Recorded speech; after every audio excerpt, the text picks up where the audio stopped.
ഇന്ന് പ്രധാനപ്പെട്ട ഒരു ചർച്ചയാണ് മോദി ഒരു പ്രസംഗവുമായിട്ട് ബന്ധപ്പെട്ട്. 4 കൊല്ലം മുമ്പ് മോദി ഇതേമാതിരി ഒരു പ്രസംഗം, ഇതുപോലെ ഒരു പ്രസംഗം നടത്തി, വീട് കയറി തല്ലും ആവശ്യമെങ്കിൽ. ഇന്ന് ബീഹാറിൽ വീണ്ടും ഇതേ പ്രസംഗം തന്നെ ആവർത്തിച്ചിരിക്കുകയാണ്.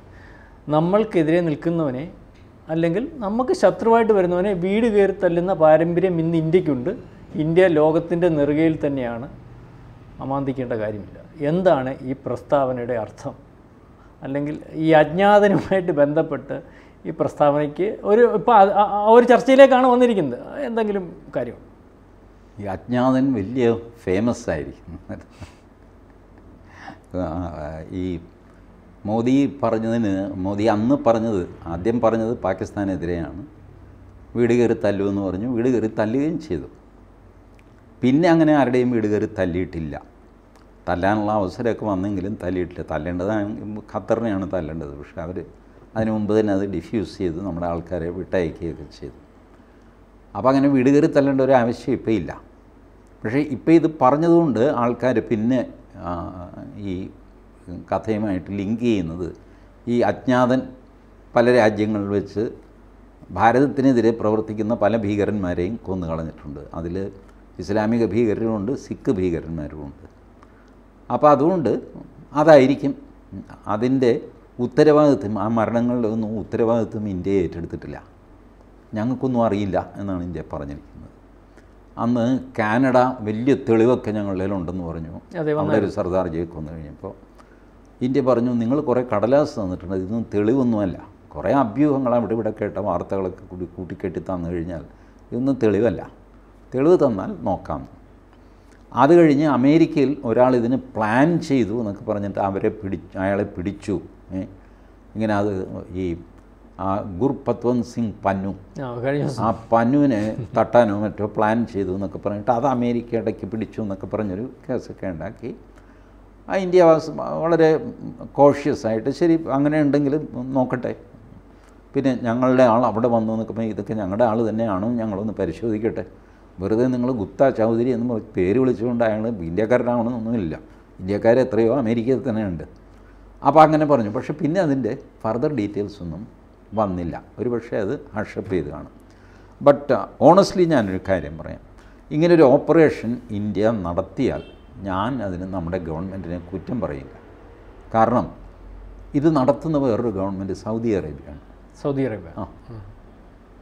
അവർ സമ്മതിച്ചിട്ടുണ്ട്, ഞങ്ങളിത് ചെയ്യുന്നുണ്ട്. സോ വാട്ട്, ഞങ്ങളുടെ രാജ്യത്തിൻ്റെ രക്ഷ ഞങ്ങൾ നോക്കണ്ടേ, അതുകൊണ്ട് ഞങ്ങളത് ചെയ്യുന്നുണ്ട്. ഒബാമ പ്രസിഡൻ്റായിരുന്ന കാലത്ത് ഫെഡറൽ ബ്യൂറോ ഓഫ് ഇൻവെസ്റ്റിഗേഷൻ, അതല്ല അവരുടെ പോലീസ് സേന, അമേരിക്കയുടെ FBI, അവർ ഒരു റിക്വസ്റ്റ് കൊടുത്തിരുന്നു ഒബാമയ്ക്ക്. ടെററിസ്റ്റാണ് എന്ന് ഞങ്ങളുടെ ഒരു ടോപ്പ് ലെവൽ കമ്മിറ്റിക്ക് ബോധ്യം വന്നാൽ ഇവനെ കോടതിയിൽ ഹാജരാക്കാതെ വെടിവെച്ച് കൊല്ലാനുള്ള അധികാരം ഞങ്ങൾക്ക് തരണം. ഒബാമ ഞെട്ടിപ്പോയി, ഇതെന്തോ വിചാരണ ചെയ്യാതെ വെടിവെച്ചുള്ളൂ. അതെ, കാരണം ഇവരെ വിചാരണയിലൊന്നും പിടിക്കാനൊന്നും പറ്റില്ല. കൃത്യമായ തെളിവോ സംഗതിയോ ഒന്നും ഉണ്ടാവില്ല.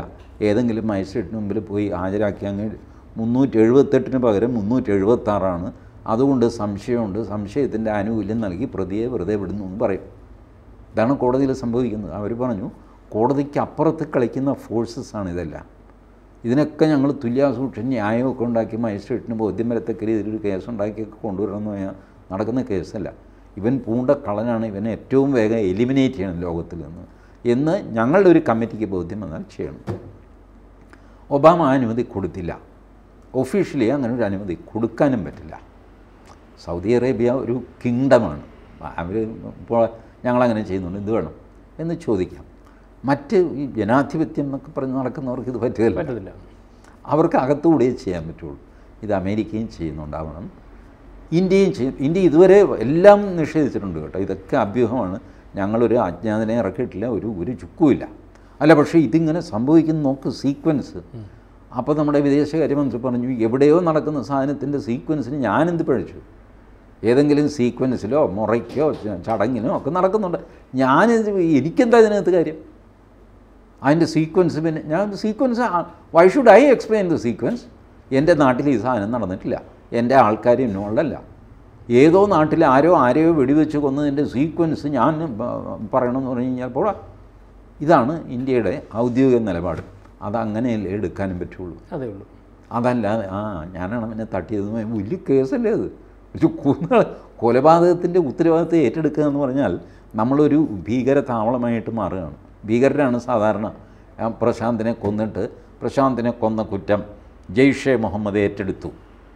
അവർ പത്രക്കുറിപ്പ് ഇറക്കും, അവർ ഇത് മീഡിയയ്ക്ക് അയച്ചു കൊടുക്കും. ഇന്ന സ്ഥലത്ത് പ്രശാന്തിനെ വെടിവെച്ചു എന്ന് ഞങ്ങളാണ്, ഇത് പ്രശാന്ത് കൊലയുടെ പിന്നിൽ ജെയ്ഷെ മുഹമ്മദ് എന്ന് പറഞ്ഞ് ഫ്ലാഷൊക്കെ വരും.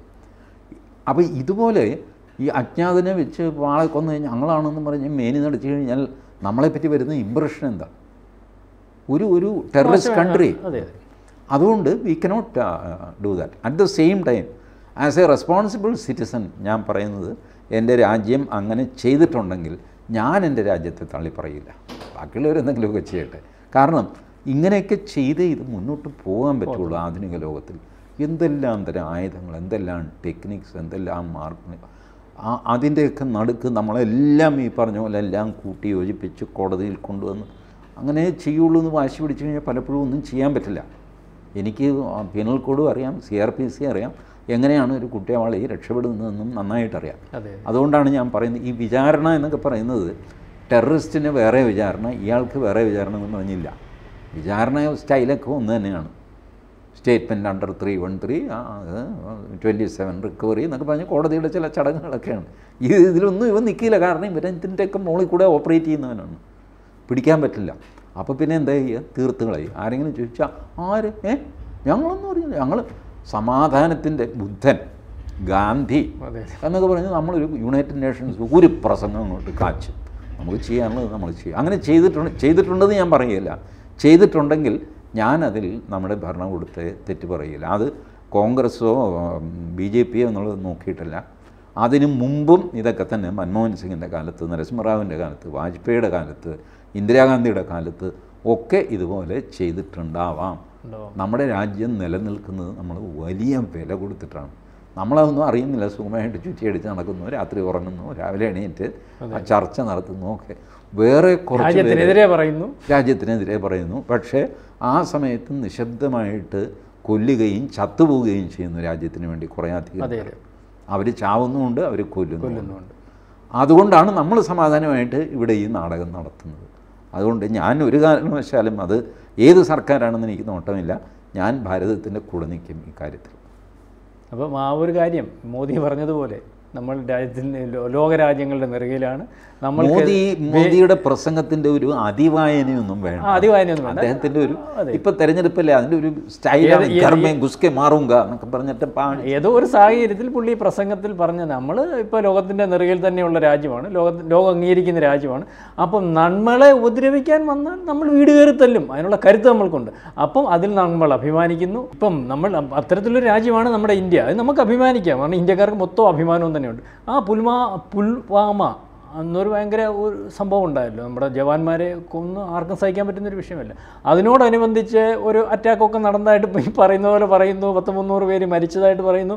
അതൊന്നും സ്വീകരിക്കാനുള്ള ഒരു സംവിധാനം എനിക്ക് തോന്നുന്നു പാകിസ്ഥാൻ ഇതുവരെ ഉണ്ടായിട്ടില്ല. അപ്പോൾ അങ്ങനെ ഒരു പുൽവാമ ഉണ്ടല്ലോ, പുൽവാമ വലിയൊരു ടേണിംഗ് പോയിൻ്റായിരുന്നു നമ്മളുടെ വിദേശകാര്യ നയത്തിൽ. ആഫ്റ്റർ പുൽവാമ, ബിഫോർ പുൽവാമ എന്ന് നമുക്ക് രണ്ടായിട്ട് തിരിക്കാം. പുൽവാമയ്ക്ക് ശേഷമാണ് നമ്മളുടെ വിദേശകാര്യമന്ത്രിയുടെ ടോൺ ആൻഡ് ടെനർ മാറുന്നത്. പുള്ളി വല്ലാതെ കോമ്പാറ്റീവായിട്ട്, യുദ്ധസജ്ജനായിട്ട് സംസാരിക്കാൻ തുടങ്ങി.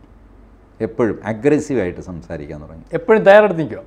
മാത്രമല്ല എന്നെ പഠിപ്പിക്കേണ്ട എന്നൊക്കെ, ഭാരതത്തെ നിങ്ങൾ പഠിപ്പിക്കേണ്ട, we don't need any lesson from you, ഇങ്ങനെയൊക്കെ പറയാൻ തുടങ്ങി. മെല്ലെ അദ്ദേഹം അത് കൂട്ടി കൊണ്ടുവന്നിട്ട് ഇപ്പോൾ ഒരുപക്ഷെ ലോകത്തിലെ ഏറ്റവും വലിയ അഗ്രസീവ് ഫോറിൻ മിനിസ്റ്റർ ആരാണെന്ന് ചോദിച്ചാൽ ജയശങ്കറാണ്. ഏറ്റവും മയപ്പെട്ട വാക്കുകളിൽ, പക്ഷേ ഏറ്റവും അഗ്രസീവായിട്ടും ചിലപ്പോഴൊക്കെ പുച്ഛിച്ചും പരിഹസിച്ചും വെറും ശരീരഭാഷ കൊണ്ട് പരിഹസിച്ചും ഒക്കെ പോകുന്നത്.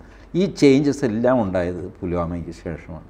പുൽവാമയ്ക്ക് ശേഷമാണ് മോദിയുടെ ആദ്യ പ്രസംഗം വീട് കയറി തല്ലി ഞാൻ ഘർമേ ഗുസ്കർ മാറുക എന്ന് പറയുന്നത്. അപ്പോൾ ഈ വീട് കയറി തല്ലുമെന്ന് മോദിയുടെ പറച്ചിൽ അത് പാകിസ്ഥാൻ്റെ നേർക്കായിരുന്നു. വേണമെങ്കിൽ ആരെയും തല്ലും എന്നുള്ള മട്ടിലാണ് പലപ്പോഴും ജയശങ്കർ സംസാരിക്കുന്നത്. കാരണം അവരുടെ പ്രതികരണം അങ്ങനെയാണ് വരുന്നത്. ഇന്ത്യ ഒരു തേർഡ് റേറ്റ് കൺട്രിയാണെന്ന് അപ്പോൾ ജയശങ്കറിന് ദേഷ്യം വരും. അങ്ങനെ നിങ്ങൾക്ക് അങ്ങനെയാണെങ്കിൽ നിങ്ങളുമായിട്ട് പ്രോബ്ലി എന്തിനീ സംസാരിക്കുന്നതെന്ന് എനിക്ക് അറിഞ്ഞുകൂടാന്ന് പറയും.